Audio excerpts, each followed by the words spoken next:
A Lua, satélite natural da Terra, é 40 milhões de anos mais velha do que se pensava.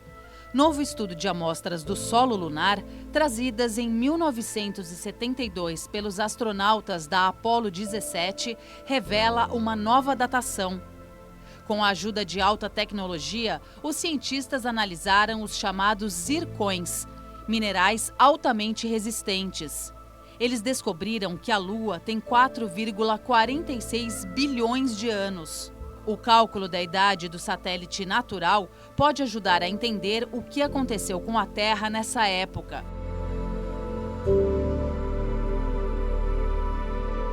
Os astrônomos acreditam que quando nosso sistema solar estava em formação, um objeto celeste do tamanho de Marte colidiu com o nosso planeta.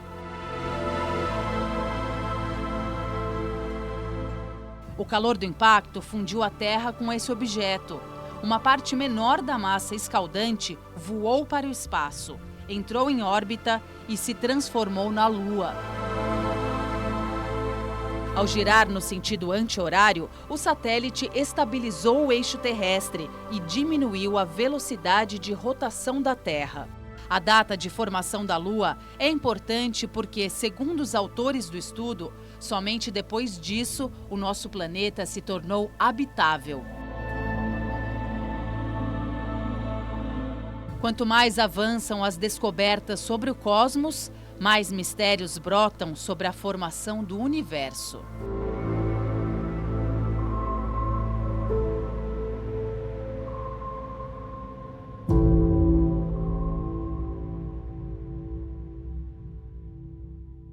Está no ar o Repórter Eco, que vai tratar de temas socioambientais importantes: comida saudável, reciclagem de lixo eletrônico e proteção da fauna brasileira. Você é o nosso convidado especial.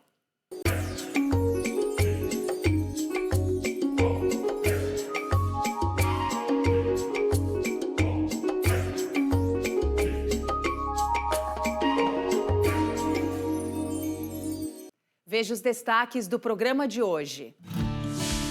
Uma iniciativa liga produtores orgânicos a moradores da periferia de São Paulo para garantir o consumo de alimentos saudáveis. Conheça também o caminho necessário para o descarte correto e reciclagem do lixo eletrônico gerado no Brasil. E a história da médica Raquel Machado, fundadora do Instituto Líbio, que acolhe animais silvestres vítimas de maus tratos.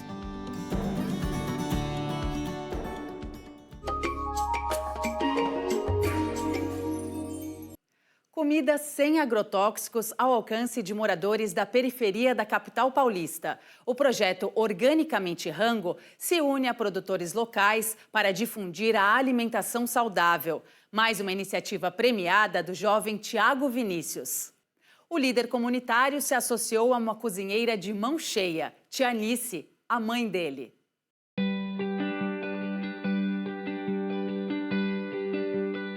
Pensar ações que mudam a vida da comunidade. É o que faz Tiago Vinícius, 34 anos, desde os 15. A primeira iniciativa é um projeto de captação de resíduos sólidos, coleta seletiva e educação ambiental para conter, né, os impactos das enchentes no córrego Pirajussara, aqui na nossa região. Tiago nasceu e vive no Campo Limpo, bairro da zona sul da capital paulista, onde a união dos moradores, muitos vindos do Nordeste, começou nos anos 60. A gente desenvolveu um banco comunitário com moeda própria, onde em vez da gente emprestar em reais para as pessoas comprar nos mercados de fora da comunidade, a gente criou uma moeda onde essa comunidade pudesse acessar e poder comprar comida a partir da moeda do próprio bairro. Outra criação foi a agência Solano Trindade, um espaço compartilhado de trabalho, nascedouro de ideias. Este grupo de pesquisadores do Canadá e Inglaterra veio conhecer o projeto Organicamente Rango, uma das iniciativas mundiais relacionadas à segurança alimentar que sobreviveu à pandemia. Ele facilita o acesso aos alimentos ao natural e à comida orgânica. O Brasil é um país que mais consome agrotóxico, né? A regulação dos agrotóxicos no Brasil, ela precisa de mais rigidez. A gente fez isso para a gente poder se alimentar de uma forma melhor e combater os desertos alimentares, aquele território em que a pessoa tem que andar muito para encontrar um alimento in natura. Mais do que um restaurante, a equipe chama esse espaço de ponto de cultura alimentar. E a aposta foi na bioconstrução. O galpão é um dos maiores nesse estilo na zona sul de São Paulo. A gente já vê aqui ao lado as vigas de bambu. Tem também telhas que foram feitas de tubos de pasta de dente e de caixinhas de leite reciclados. A captação da água da chuva garante que fique tudo limpinho depois que o pessoal almoçar. A sustentabilidade está presente na vida dos índios, está presente na vida dos quilombolas, está presente na vida da periferia. Parece ser uma parada contemporânea, mas é uma coisa que a gente sempre fez, né? Então, é uma forma da gente olhar para o futuro não esquecendo do nosso passado. Mas o que mais conta aqui é o tempero, o carisma e a garra da tia Nice, mãe do Tiago. Cozinheira e ex-empregada doméstica, usa agora a criatividade para que a comunidade coma melhor. Cozinhar é uma coxa de retalho, é como que você estivesse costurando.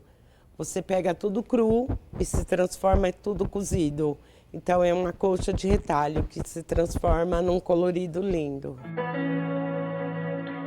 Todos esses ingredientes entram na famosa feijoada vegetariana dela.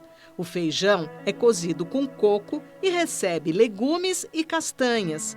Plantas alimentícias não convencionais estão no vinagrete de coração de banana e no peixinho frito. Olha só que beleza de prato. O agricultor Rafael Mesquita produz vários ingredientes e alimentos como o milho crioulo, a ora pronobis e o limão cravo também são vendidos in natura no armazém a poucas quadras daqui.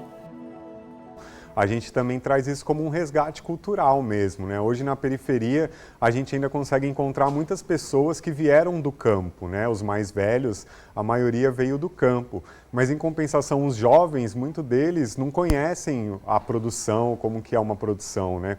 Então a ideia é fazer com que essas gerações se dialoguem mais. Não é todo mundo na periferia que vai ter tipo R$100 semanal para comprar só de orgânico. Então a gente manda a lista que os produtores produzem e as pessoas vão comprando. Então tem ticket de R$20, de R$15. Com o apoio de uma fundação estrangeira, são distribuídas de graça 16 mil marmitas por mês para famílias da comunidade em situação de vulnerabilidade. Fortalecer a rede de produtores locais é uma das bases do projeto Organicamente. Para o prato mais pedido, o bobó de shimeji, tia Nice só trabalha com o cogumelo orgânico produzido na Ilha do Bororé, extremo sul da capital paulista. A maioria dos nossos clientes, né, são de bairros nobres, né, não na periferia. É muito bacana mudar um pouquinho essa realidade, né? Este abraço gostoso da neta Maria Flor para a vovó Nice foi para suavizar as lágrimas de emoção que vieram quando falou sobre o filho e parceiro Tiago. É uma joia rara que alguém achou e me entregou. E quando a gente vê coisas bonitas como essa que a gente está vendo aqui hoje, a gente fica feliz. Porque a favela não é um lugar violento. É um lugar de pessoas incríveis, de trabalhadoras, de pessoas que têm sonhos e querem mudar suas realidades.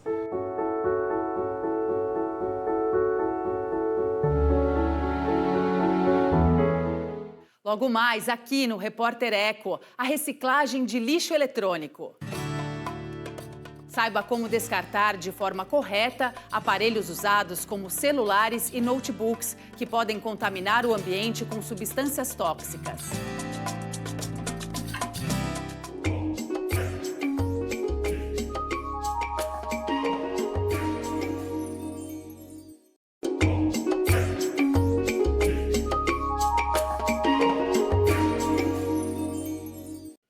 O Brasil é o 5º maior gerador de lixo eletrônico do mundo, de acordo com a ONU. Descartar esses resíduos de forma adequada é fundamental para a nossa saúde e do meio ambiente. O caminho da reciclagem vai desde o fabricante até o consumidor.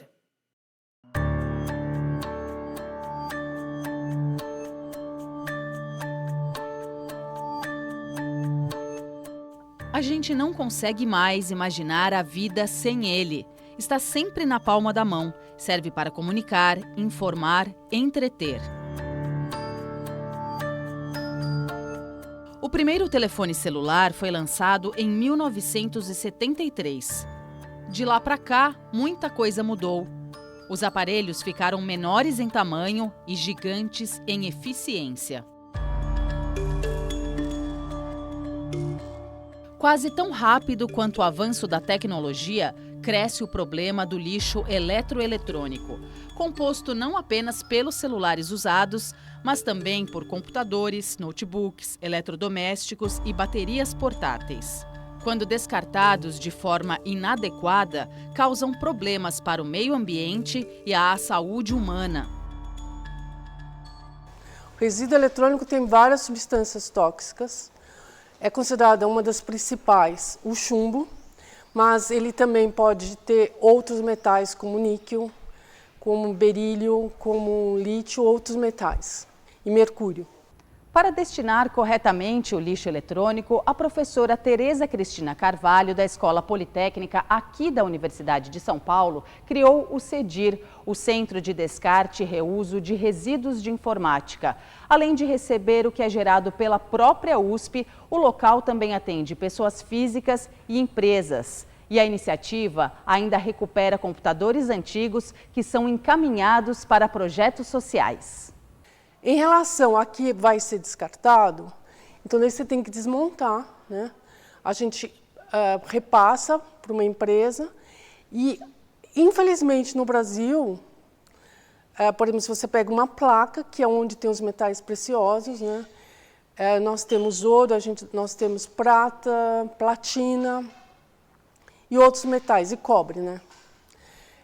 Nós não conseguimos processar essas placas no Brasil. Então, existem parcerias, eles juntam várias entidades que entregam placas e esse material, esses metais são retirados fora do Brasil. Reaproveitar os metais preciosos é uma alternativa de geração de renda e contribui para diminuir os impactos causados pela mineração ao meio ambiente. A gente vê que todo mundo tem interesse de pegar o celular porque, de certa forma, se você tiver um grande volume de celulares, você consegue retirar bastante metal. Um exemplo que a gente pode dar, nas Olimpíadas, eles coletaram 78 toneladas de resíduo eletrônico e eles conseguiram fazer as medalhas, né? Então, ou seja, é bastante coisa que a gente tira desses materiais.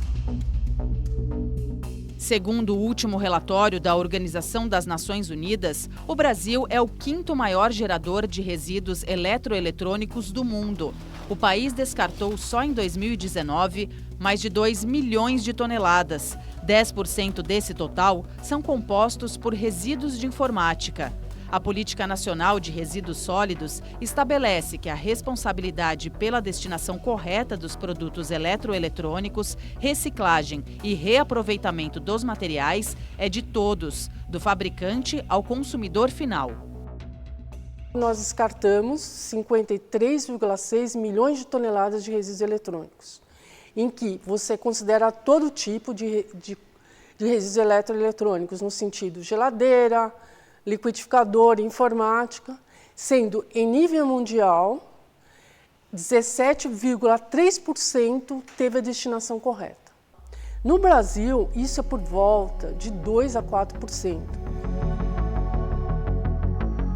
Apesar do avanço que a lei representa, na prática, o país caminha a passos lentos. A meta para 2021 era coletar 1% de todos os eletroeletrônicos descartados, mas apenas 0,11% foram destinados corretamente. Outro desafio é combater a estratégia da indústria de fabricar produtos com menor tempo de vida, quando, na verdade, poderiam durar muito mais. Para Pedro Maranhão, presidente da Associação Brasileira de Resíduos e Meio Ambiente, ABREMA, é fundamental investir na ampliação da cadeia de reciclagem de resíduos eletrônicos. Para isso, é necessário envolver catadores, cooperativas, empresas e governo.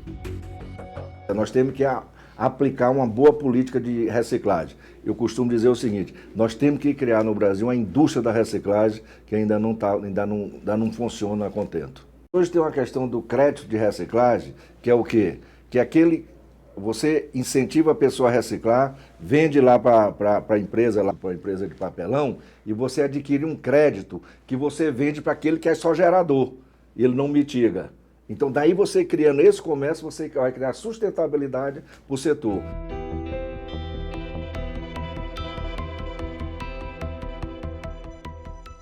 Vamos às notícias socioambientais do Brasil e do mundo que tiveram destaque.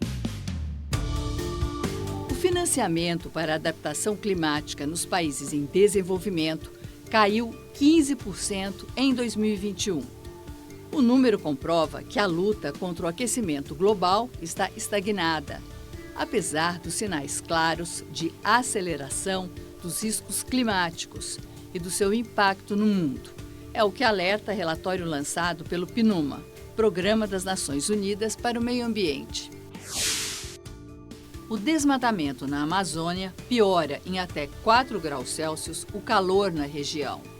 O aumento da temperatura em áreas fortemente desmatadas da bacia amazônica pode ter sido até 14 vezes superior ao que ocorreria com a floresta em pé. Os dados são do estudo feito por pesquisadores brasileiros e britânicos, publicado na revista científica PNAS. A polícia do Pará investiga as circunstâncias da morte do líder indígena Timbektoden Arara, da terra Cachoeira Seca, a 250 quilômetros de Altamira. Apesar de escoltado por receber ameaças, ele foi encontrado morto em um rio em 14 de outubro. O fato aconteceu 16 dias depois dele ter ido à ONU em Genebra, Suíça, denunciar a invasão da terra onde vive a etnia indígena Arara. A seguir, aqui no Repórter Eco, a proteção da fauna brasileira. Raquel Machado criou o Instituto Líbio no interior paulista para acolher e reabilitar animais silvestres vítimas de maus tratos.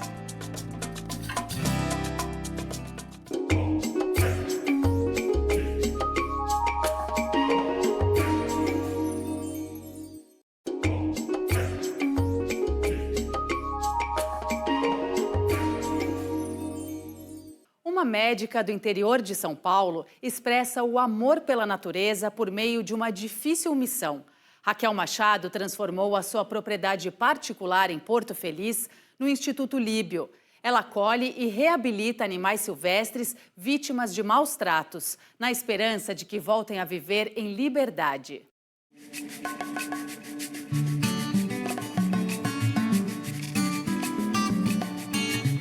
Oferecer qualidade de vida para animais silvestres resgatados, vítimas do tráfico, personagens de histórias terríveis.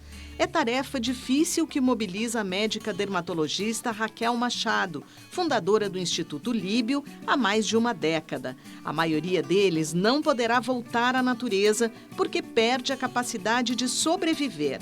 Aqui no mantenedor autorizado pelo IBAMA, os animais recebem cuidados especiais nestes recintos, que ao longo do tempo vêm sendo ampliados. Tem uma amiga que fala que eu sou a rainha dos puxadinhos, né? Porque eu tento, na realidade, tentar promover, talvez, assim, um estilo de vida mais próximo do que eles têm na natureza. Ter recintos onde uma arara possa voar, né, um papagaio possa voar, um macaco possa pular de galho em galho, que eles tenham uma alimentação adequada e que eles se relacionem, né? Por exemplo, um macaco que vive em grupo, que eles possam ter, né, essa vida em grupo, né, em sociedade, como eles fazem né, em vida livre. O Instituto de Reabilitação dos Animais se chamava Raquel Machado e virou Instituto Líbio. Por quê e o que significa? O meu marido até que sugeriu o nome Líbio, que era o nome do nosso avô, porque eu sou casada com o meu marido é meu primo. O vovô Líbio, ele era um grande amante da floresta amazônica. Ele sempre ia para a floresta e teve um ano que ele foi e que ele viu uma área sendo desmatada. No ano seguinte, essa área tinha virado um deserto. E aí que ele viu a importância da conservação da Amazônia, isso lá na década de 40, imagina. Aí seria Líbio de liberdade e biodiversidade, né? A nossa biodiversidade livre, né? Do jeito como tem que ser. Quando comprou este sítio em Porto Feliz, interior de São Paulo, a mineira encontrou um papagaio abandonado. Contatou o IBAMA pensando em libertá-lo. Descobriu que seria impossível e que o tráfico de animais silvestres é um enorme problema, abordado no programa de educação ambiental mantido pelo Instituto. É a terceira maior atividade ilícita do mundo, só perde para o tráfico de drogas e armas. Movimenta bilhões e bilhões de dólares por ano. Então, eu acho que é um número subestimado, a gente não tem ideia da quantidade de tráfico de animais e de partes deles, né, que também são utilizadas em crenças infundadas de medicina. Pele, né, couro de peixe, pele de onça. 9 a cada 10 animais traficados morrem. E os animais muitos que chegam aqui, chegam traumatizados, mutilados, cegos. Então, é um crime cruel e que eu acho que é super importante as pessoas se conscientizarem, saber que isso é um grande problema que tem dentro do nosso país e não estimular, né, a compra, não querer ter um animal silvestre dentro de casa, porque isso você está, né, perpetuando esse crime.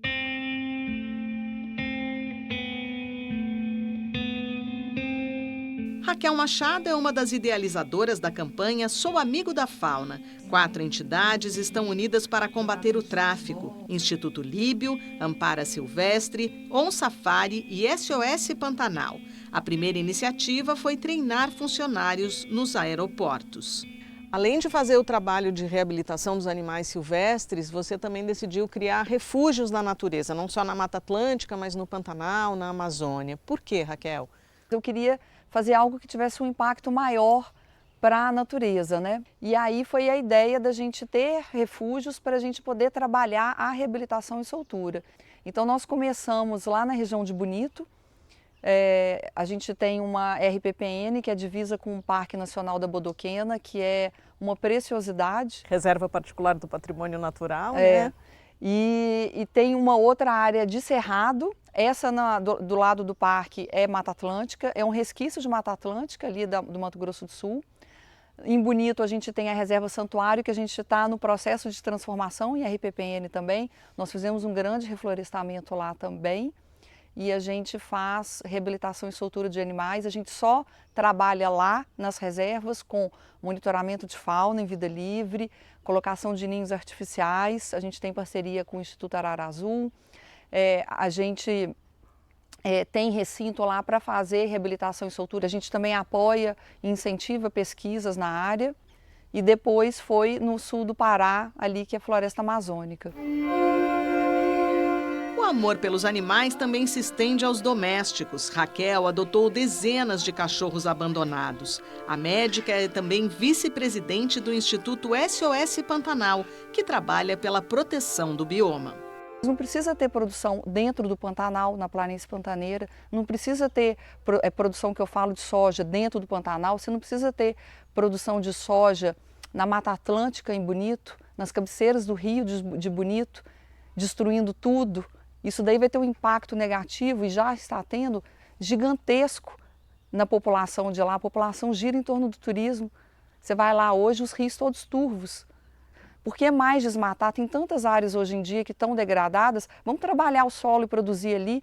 Por que você decidiu usar seus recursos financeiros para fazer um trabalho de conservação? E você acha que isso apoia as políticas públicas? Amo os animais, eu amo a natureza e eu acho super importante a gente a gente poder preservar isso. Eu quero mudar a consciência das pessoas que não têm essa importância, sabe, pela natureza, mostrar o quão importante é e mostrar também que a nossa biodiversidade é a nossa riqueza. Investir em turismo, tanto que o turismo pode agregar para todo mundo, sabe, gerar renda para as pessoas locais, a gente pode conservar a natureza, atrair pessoas para o Brasil, para mostrar a beleza que a gente tem e gerar riqueza mesmo na região e para o país, né?